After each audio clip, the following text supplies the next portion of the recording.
Praise the Lord, brothers and sisters. Welcome to this meeting. We are going to examine a few things that have been circulated on WhatsApp, especially that coronavirus would not affect Christians, and they have given 10 reasons why it would not affect any Christian who truly believes on the Lord Jesus Christ. And we will examine and see if these reasons can be valid reasons. And we have Bibu with us to examine along with me. We would discuss and see. Primarily, Bibu would be speaking and giving reasons from scripture, whether the reasons mentioned why coronavirus would not affect any Christian who believes on the Lord Jesus, the 10 reasons, whether it is valid, whether it is true. That's what Bibu would give out reasons and examine the scriptures. We would examine all the 10 reasons. So we'll begin, and to mention the first reason is you are spirit. They have taken Psalms 82:6 and said Corona does not attack the spirit. What do you have to say, Brother Bibu? What do you have to say? Hello, Brother George, and hello, viewers. In fact, even before I address the reasons that are advanced by these people, one after the other, by way of introduction, I have to point out that this kind of a circulation of misinformation is clearly against the directives also issued by the government to not spread misconceptions and rumors about the COVID-19 crisis. And I would say it is clearly a violation of that directive, because what is more dangerous than the virus itself is the superstition that is circulated in the name of that virus. This virus may be just a microscopic thing, but often I find that the superstitions propagated in the name of this pandemic is very monstrous, no matter which religion it comes from, including from Christianity, because it's often a misunderstanding of the teaching of the Bible, or a misinformation from the Bible that is being propagated by twisting and turning the scripture whichever way people want it to be misused. So I think it is necessary that we should clarify for Christians primarily that they should not be carried away just because they find a quotation from the Bible. They should understand how to read and understand their Bibles first. Just because there is a verse cited from the Bible, it need not validate everything that is said in the name of that verse. And that is what Christians need to primarily understand. So let's take the first example that you just cited in Psalms 82:6, and if you can just turn there and read it for our viewers, Brother George, what does the verse actually say, and what is the context of it? Psalms 82:6 says, I said you are gods, and all of you are children of the Most High. So that's what it says, Psalms 82:6. And now that verse, clearly does not talk about the spirit whatsoever, right? It doesn't say in any sense that we are spirit. Yeah. In fact, it is talking to, in the context of Psalm 82, it's talking to the judges that were appointed in Israel who were not judging in keeping with the law of God. And the psalmist is simply reminding them of their responsibility as judges, which they have been violating, and being called gods, in the sense that is the title that was bestowed upon them. Because they were the representatives of God, standing on behalf of God and pronouncing the judgment of God from the law of God, and therefore they were bestowed this title as gods. That's what it's talking about, but it doesn't say anything about we are spirits, and it's not even talking about we, all of us in that sense. It's talking to a particular community of people that were called the judges in Israel, who were in fact misjudging and misapplying scripture. So it has nothing to do with we as Christians. It has nothing to do with Christians. It's not saying all Christians are spirits. It's not even saying that anyone is a spirit in that verse. So I don't even know how somebody could even derive that conclusion that because we are spirit and corona only affects the body, therefore the spirit cannot be affected by this. This is absolutely a misquotation from the Bible. This is just trying to make up some kind of a superstition in the name of the Bible, only which would bring the Bible into disrepute. It wouldn't bring any comfort to Christians by saying this, but this will only bring the Bible into disrepute because of the misquotation. In fact, maybe they are saying, Brother Bibu, are you able to hear me? Yes. Yeah. So, Yeah. what I see is maybe they are saying, Mhm. the scriptures over here says you are gods Mhm. and God is spirit. Jesus Okay. said that in John Yeah. Yeah. chapter 4. Yes. And so you are spirits. Okay. So coronavirus does not affect the spirit. Now, what a misreading of scripture that is, isn't it? When Jesus says God is spirit, he's talking about the essential being of God, which is spirit, Yeah. which is not the case with man. Man is made of flesh and bones. Yeah. And when the disciples were afraid after the resurrection of Jesus, when Jesus appeared to them, he actually said, "Look at me and hold me and find out, because I am not a spirit or a ghost as you think I am, because a spirit does not have flesh and bones, right?" Mhm. So I mean, how is it that we have flesh and bones if we are spirit? Something to think about. I mean, God's essential being is that He is a spirit, and we are expected to worship Him in spirit and in truth. But uh, the Christians are accused in many places in Scripture of being carnal, isn't it right? Yes. If they didn't have a body, how could they be carnal? And coronavirus doesn't affect the spirit. We know that very well, and it's not a spiritual problem. It is a body problem, actually. Mm-hmm. Okay, it's a physical problem, and they're trying to spiritualize what is essentially physical. Yeah. So that's the concern here. That's the problem here. Yeah. Yeah. So So I hope. Yeah. So they are equating us with God, and they are saying that because we are gods, and that's Yeah. why coronavirus does not affect. Yeah, absolutely. And- That's what they're trying to say, which is a heresy. I mean, we don't believe that as Christians. Yes. Yes. None of us claim that we are gods in that sense, in the Yeah. sense in which God is. And God. the scripture quotation which they gave speaks about judges Yes. as a representative Yeah. who should judge righteously as God would judge righteously. Isn't it? That's the whole point. In fact, it's not at all saying that they are essentially gods. In fact, that is the title given to them because they are simply representing God and they're Yes. standing on God's behalf there. Yes. Yes. Yeah. So that's the misunderstanding that's there. Okay. And it's very unfortunate that Christians are helping circulate this heresy. In fact. Yeah. Yeah. And imagine, see, one more danger in circulating such things is if it gets into the hands of Hindus or Muslims, or it atheists. would be such a misrepresentation of the faith itself to them. Absolutely. And I mean, I would say I would charge these people who have made this post of being completely irresponsible about its repercussions on Christianity. They are completely irresponsible when they are doing stuff like this. They don't care for the right teaching and the right interpretation of the Word of God, and they don't care for what kind of impact it can make on the Christian community, having circulated such falsehood in the name of Christianity and on the strength of certain misquotations from the Bible. Yeah. Because we'll get to the second one. Right. It would get interesting as we go along. Okay. The second one says, "You are fired," quoting from Matthew 3:11. Okay. And it says, "Corona does not resist fire." My goodness. So, it says, and the scripture I would read Matthew 3:11 for you. Yeah. "I indeed baptize you with water unto repentance, Okay. but he who is coming after me is mightier than I, whose sandals I am not worthy to carry. He will baptize you with the Holy Spirit and fire." Okay, so is that verse saying we are fire? Excuse me, I mean, are we reading from the right Bible? How did you even get that from? Maybe they get it from the white spaces between the lines because it's not there anywhere in the text. Yes. Yeah. because I mean, it's nowhere saying that anyone is fire here.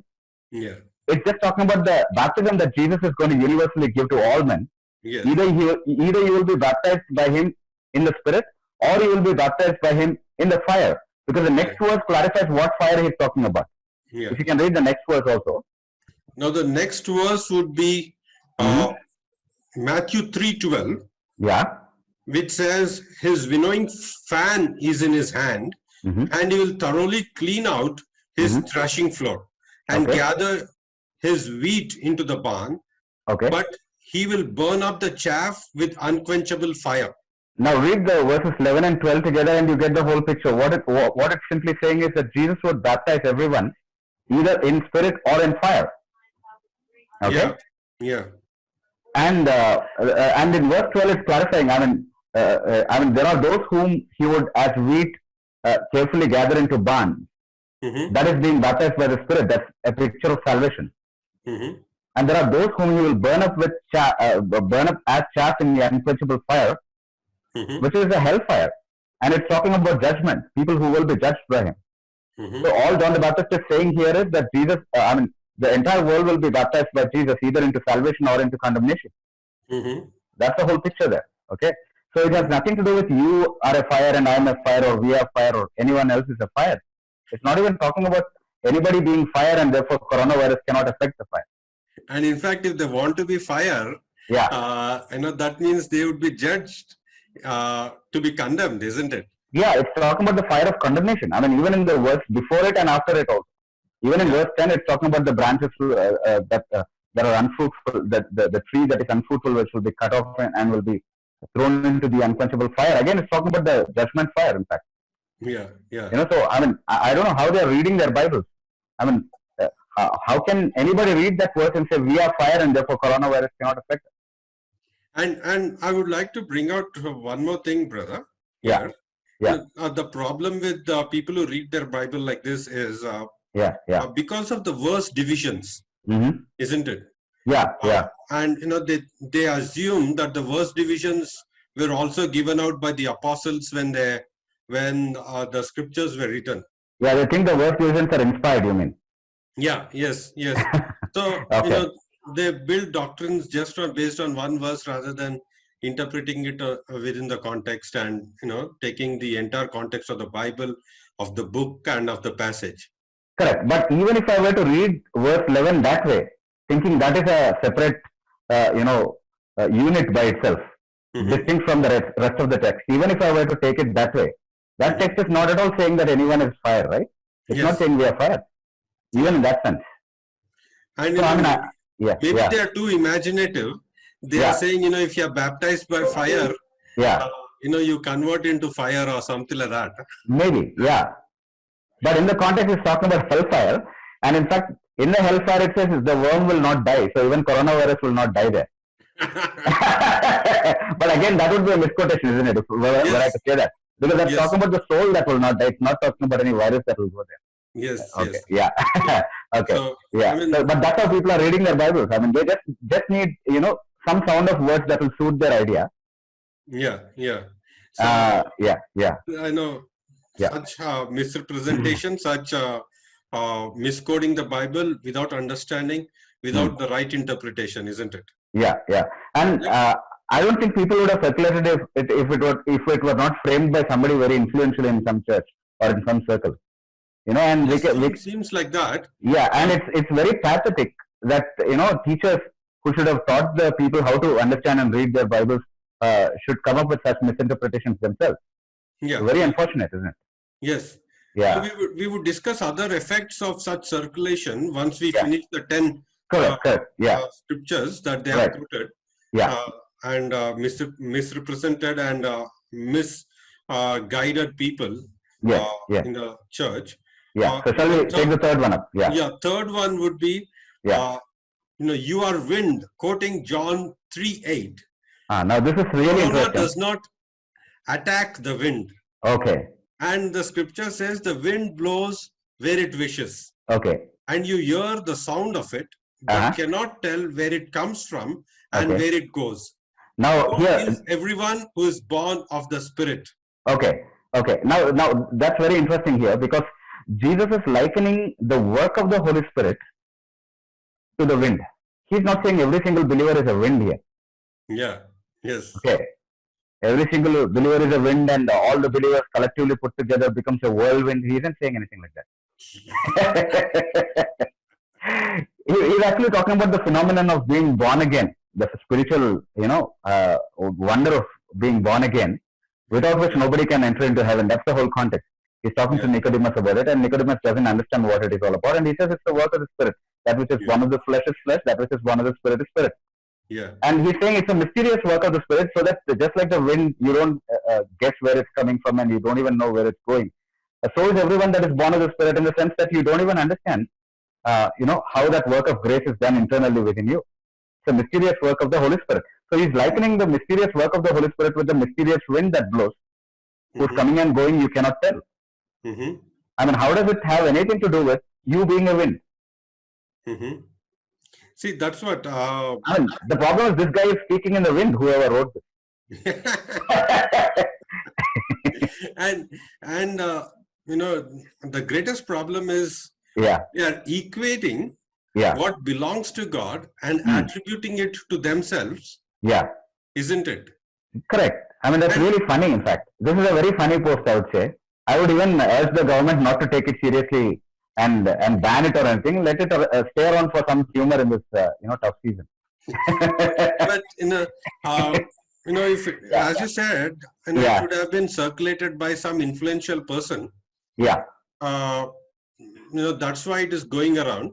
And Correct. People are circulating also. If you consider that as a fact, it would misguide people into such heresy, where what would stop them from attributing other attributes of God to themselves?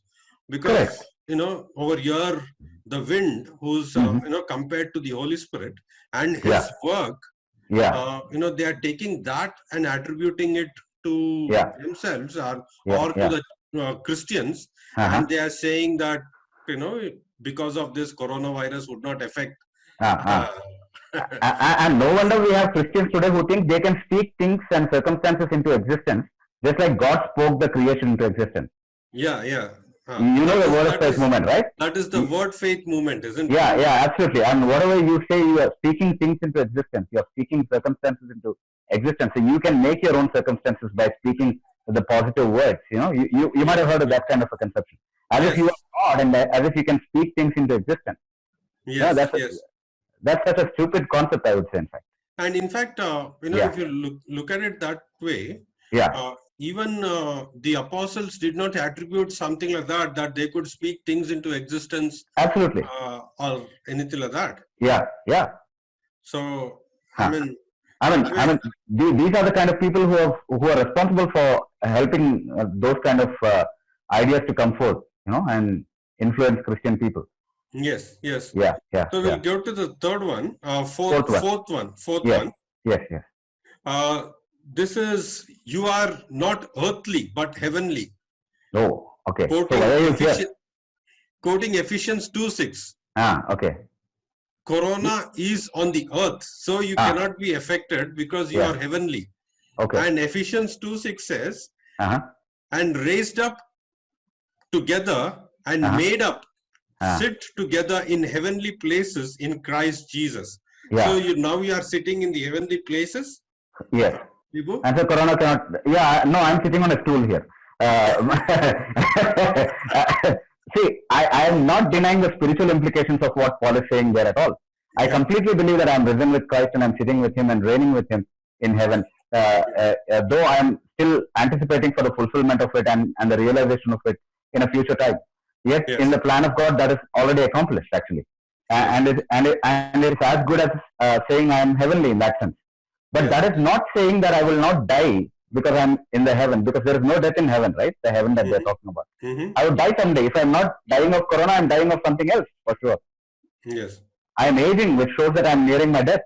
And even the guy who wrote this is actually aging and nearing his death, and he will die should the Lord not come, before that. Yes. So I mean, how is it that we die? How is it that we are hungry? How is it that we are thirsty? How is it that we still feel all of those passions and instincts that are part of people who are on earth?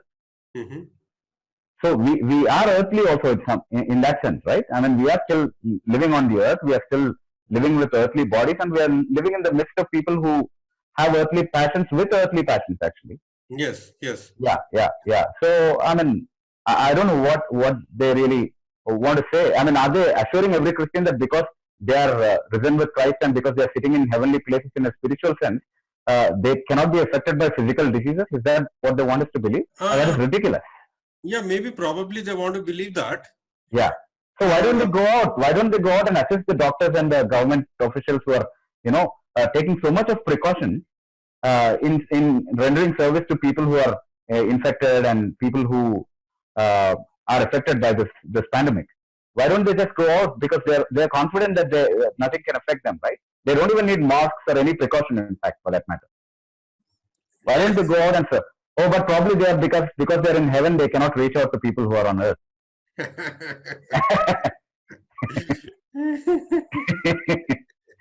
Yeah. Yeah. We'll go to the fifth one. Yeah. Yeah. Fifth one is you are hidden in God. Colossians 3:3. Okay. Corona does not touch God. Mm. And the scripture, if you read, it says, for Yeah. you died and your life is hidden with Christ in God. Yeah. Yeah. Yeah. So all of these have spiritual implications. This is talking about the security of a believer in his salvation. The whole context is salvation. In fact, in the Colossian epistle, if you read, if you are risen with Christ, seek for things which are above, and don't be earthly minded, and Jesus will come and receive you. And all of this has spiritual implications, and it's talking about our redemption and the security we have in God because of our salvation. So in that sense, we are hidden in Christ. It's not saying you are hidden in Christ in a way that you are secured against all physical diseases. Mm-hmm. Yeah. So that's the whole context. How can you even bring a thought like that? In that case, we should be able to successfully believe and also prove to the world that Christians who believe in Christ will never die. Yes. Do they want to say that? There should be no physical death in the family of a Christian. No, in the life of a Christian. Yeah. In fact, Paul is too smaller person because he had infirmities, right? So that is true. That is true. And he prayed for it. Yeah, prayed against it. In fact, yeah. Prayed to be removed. Yeah.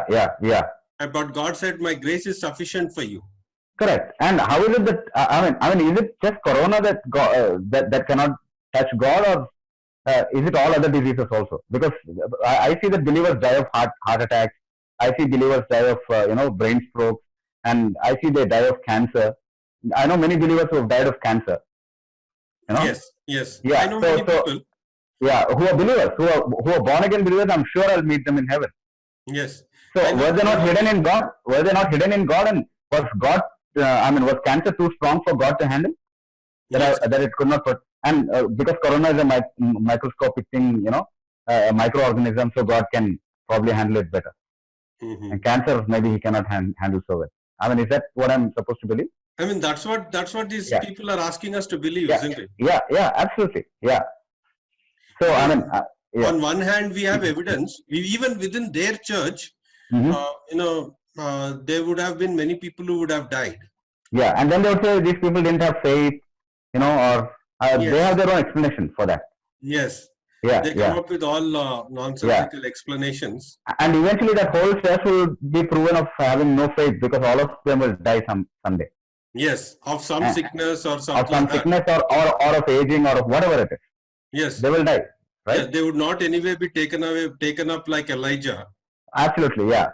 Or Enoch. Yeah. So anyway they would die. So that way they have been overcome by sickness. Correct. And this would be proved false then. Absolutely, whatever they have written, isn't it? Absolutely. But within the context, we perfectly understand that this is talking about the eternal security of a believer. Yes. Who is hidden in God and is perfectly preserved in God. Yes. It's not talking about about whether a sickness can touch God or somebody who is hidden in God. It's not at all talking about that context. So yes. they are physicalizing that which is spiritual, in fact, and spiritualizing that which is physical. That's the problem. Yes, and there is sort of literalizing in the physical realm, as you said. Yeah. They're doing it conveniently. Yeah, they're doing it as per their convenience. Whatever is physical, they want to spiritualize. Whatever is spiritual, they want to physicalize, literalize. Yes. So this is a very funny way of reading scripture, I would say. Yes. Yeah. And this is such misguidance to the church, isn't it? Correct. Absolutely. Yeah. And people who have come to faith recently, or someone listening to some big preacher, so-called big preachers preaching like this, they would be misled into all kinds of idiotic, ways of interpreting the scriptures, isn't it? But this is how you become big preacher, isn't it? Come up with all kinds of novel things and you become a big preacher. And you and I will simply sit and read the scripture in its context. People say, "Oh, this is a boring discussion, man. I want something new. I want something new. I don't get a kick out of this." You see? And They want a and kick. Yeah. we have many people who have done that in the Andhra region, isn't it? In Vizag Correct. and places like that.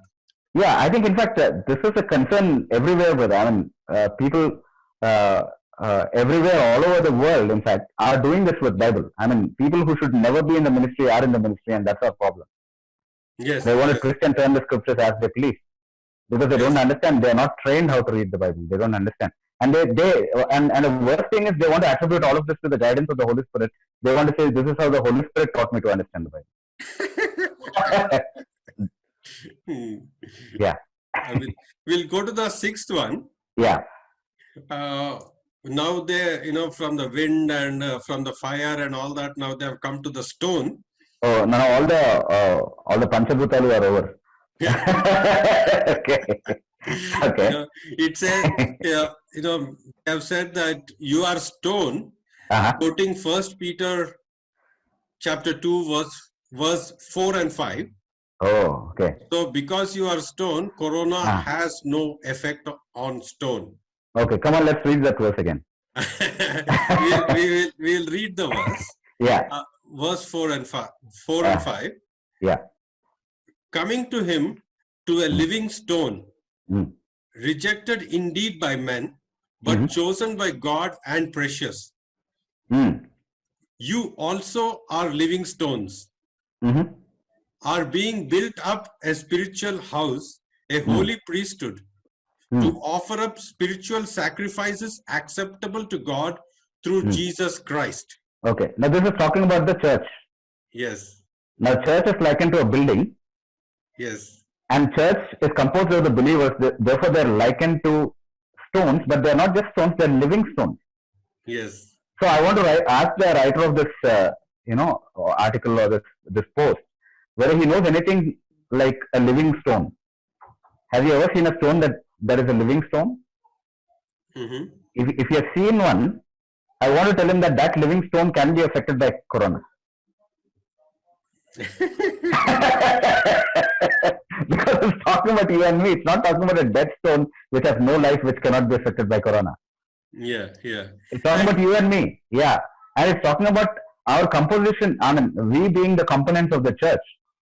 And so it's just an allegorical way of referring to us as the stones. But it's not actually saying you are literally stone. You're not a human being. It's not saying you're not a human being. Is that verse?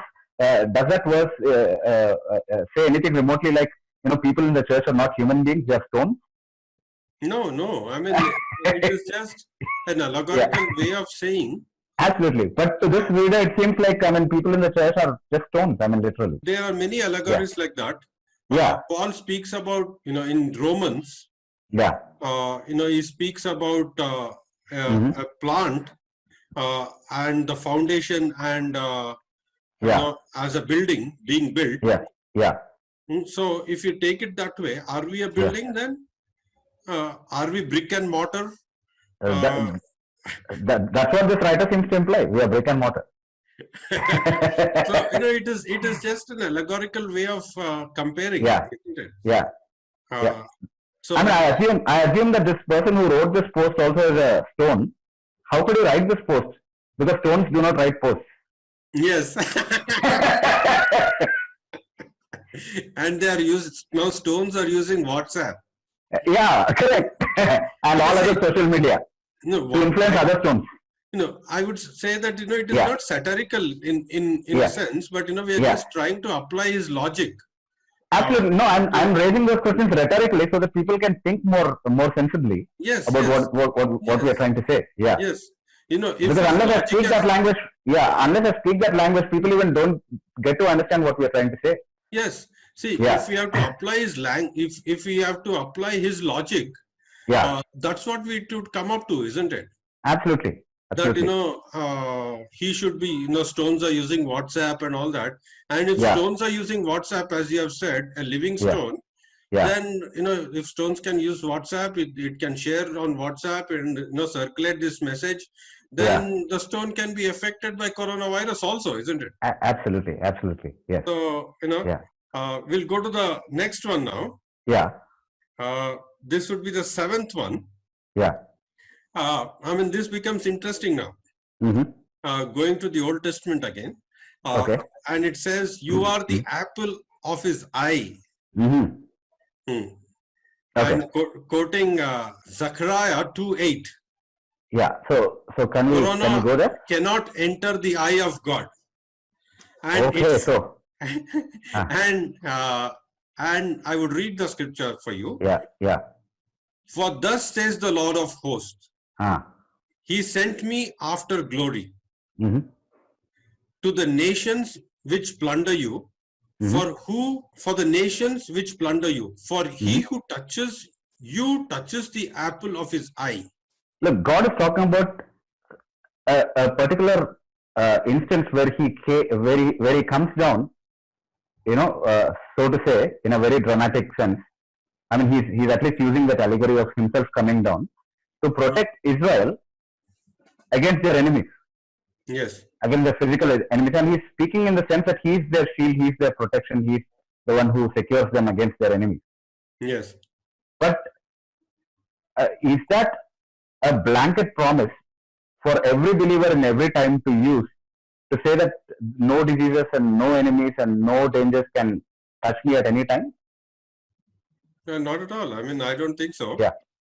In that case, I would say, I mean, let me just think of some examples. Epaphroditus, who was Paul's companion, was sick nigh unto death. Right? Yes. So he was probably, Epaphroditus, poor guy, was not probably not the apple of God's eye. But Paul would disagree with them. Correct. And Timothy had a problem in his stomach. Right? Yes. Timothy had a stomach problem. So probably Timothy was also out of God's protection. No, and he was not the apple of God's eye. Or to put it in the writer's words, these could enter into God's eyes. I mean, these kind of sicknesses which affected Epaphroditus and Timothy. Yes, yes. That means, he believes in a God who's much lesser. Yeah. So whose eyes cannot be infected by corona, or coronavirus cannot enter into his eyes, but everything else can enter into his eyes. Yeah. Yeah. So I mean, what are they trying to represent God to be here? They don't even understand the context of the word. Yes. Simply it is making fool of people, isn't it? Yeah, and trying to make fun of God, in fact. And trying to make fun of God, and maybe if they are circulating this and trying to bring people into the Christian fold, and it is such deception also, isn't it? It's absolutely a deception. And they're deceiving themselves. I believe most of the people who are circulating this are sincere, but they are sincerely wrong. Yes, they are sincerely wrong. And the person who comes to faith by such means get deceived, and later on when they are struggling, and these things what has been taught doesn't take effect in their lives, they go back and they become actually opposers of the gospel, isn't it? Correct. And I have heard of people who have turned away from the faith because the scriptures didn't work out for them the way they thought it would work out for them. Yes. And even I know people who are who have turned away because they haven't understood the scriptures properly. They understood in all sorts of things like this, and they have turned away, and they are in fact opposing the gospel and speaking against the gospel. Correct. Yes. Because their understanding wasn't really found in the scriptures or grounded in the scriptures. Correct. Yes. And all this because of the such false and foolish interpretation of scriptures. Correct. Absolutely. Yeah. We'll go to the ninth one, which says, "You bear the mark of Christ." Galatians 6:17. Okay, we'll read that context again. And corona can't hurt Christ. Okay. For now, let no one trouble me. For I bear in my body the marks of the Lord Jesus. Henceforth, let no man trouble me, for I bear in my body um, the marks of Christ. The marks of Christ. Yeah. Yeah. So Paul is not first of all saying that he's Christ or he's become Christ. Yes. He's only saying he bears the mark of Christ, whatever he means by that. Yeah. And the reason why he's even referring to that is because he's warning the heretics who are troubling him in his time, saying, don't do that. I mean, he's simply asking people not to disturb the ministry that he's doing. Mm-hmm. Because he's not talking about some mystical mark of Christ which he alone was bearing, which nobody else has. Mm-hmm. Yeah, but I mean, he was particularly talking about the heretics that were troubling him all along, right? Yes. And the Judaizers who were trying to, oppose the ministry that he was doing. Mm-hmm. So he was saying, he was just alluding to the marks of Christ that he was bearing as a warning or as a caution to people who were trying to trouble him. He was talking again to, human opposers of the gospel. He's not talking against sickness or anything like that. Because then, in that case, the thorn in the flesh that was troubling him all along would not have troubled him because he bears the mark of Christ in his body. That's true. If you look at it that way, yeah.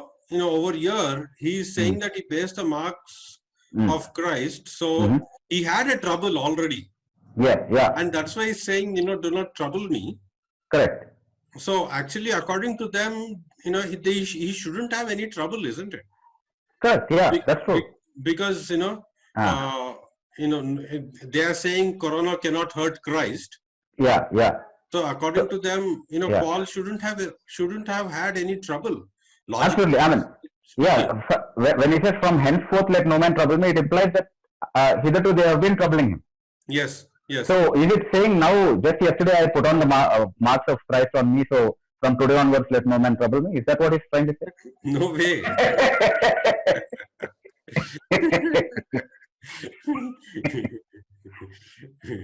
So, we'll go to the next one. Sure. Yeah. Is this the last one? Yes, this is the last one. I'm sure the viewers must be sick already of hearing all this. Yes. Yeah. You live by his blood. Revelations 12:11. Corona cannot overturn victory, which was achieved, 2020 years ago. Okay. And then in conclusion, it says, only reassure yourself that Jesus is your Lord and your Savior. Now, build your faith on his word daily. You want me to read the verse? Revelations 12:11? Yeah, you can read that. And they overcame him by the blood of the Lamb and by the word of their testimony. And they did not love their lives to the death. They don't want to interpret the later part. Correct.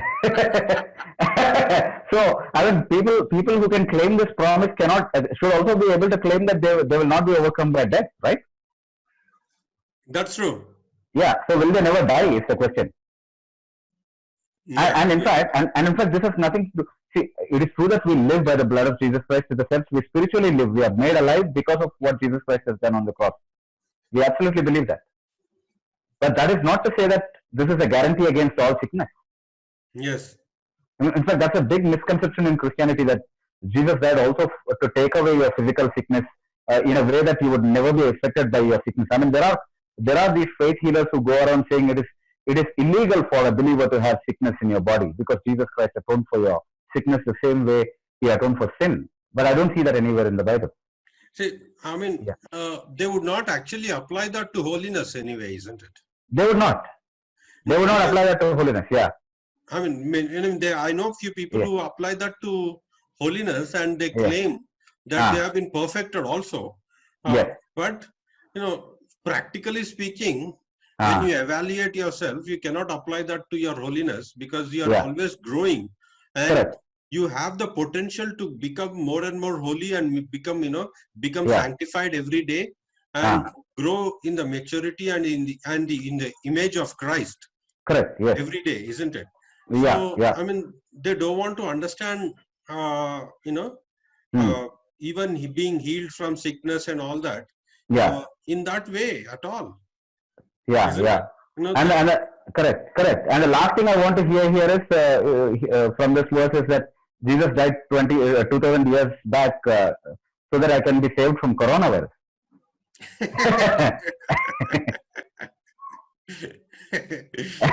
Now that's really funny. I mean, and I know for sickness, people will want to go back always to Isaiah 53:4, where it says he bore our sicknesses.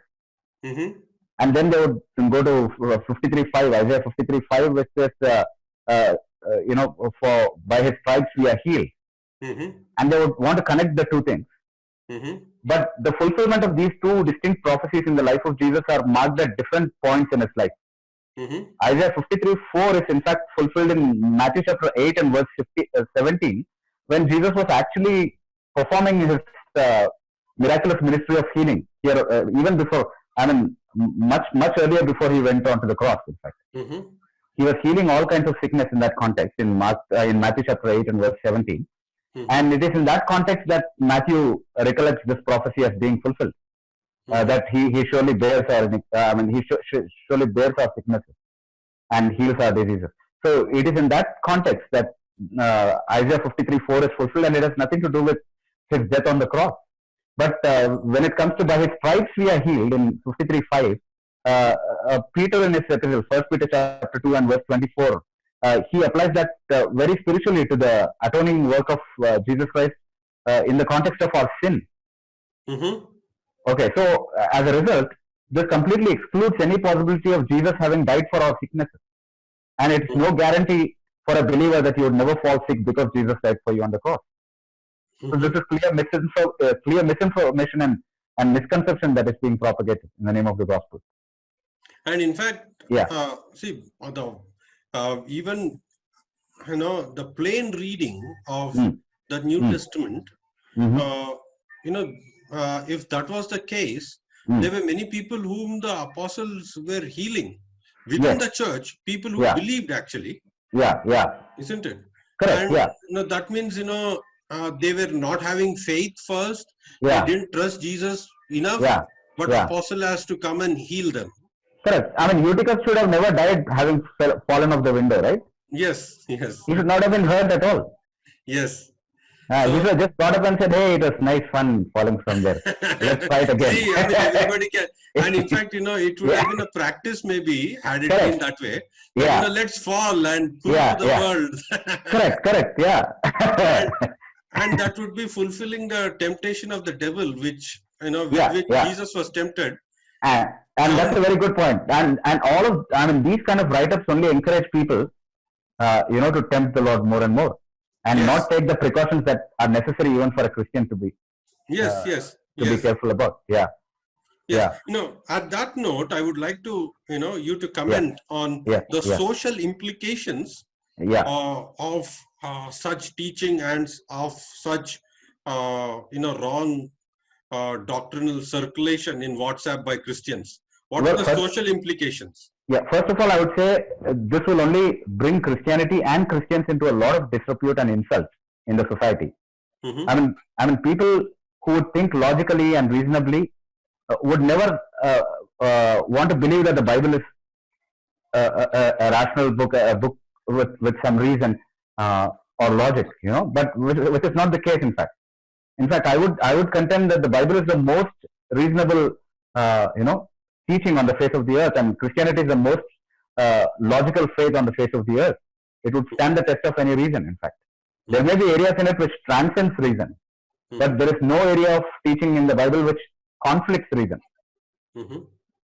Okay, so but this misrepresents the Bible to the society everywhere, that the Bible gives such illogical teaching. First thing.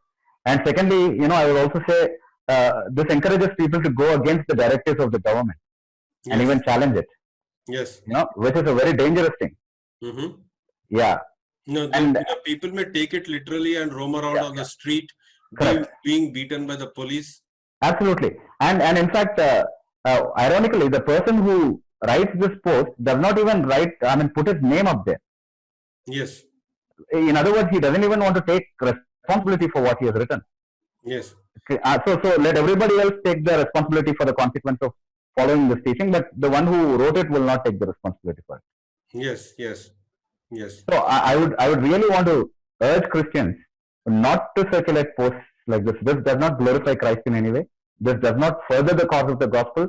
This does not bring anybody to the gospel. Even if you manage to convince somebody and bring them to the gospel by these misapplied promises, you would only be deceiving them into thinking something which the Bible itself doesn't promise, and therefore you would only be doing something which is counterproductive to the cause of the gospel.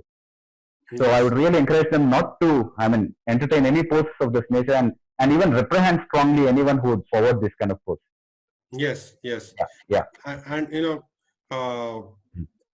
to add to what you have said, I Yeah. would say that, if circulating such posts would encourage people to Yeah. gather, Mm. thinking that, nothing would happen, Yeah. which would bring the government action against them. Correct. People may gather in groups, people may gather in, large numbers saying nothing will happen to us.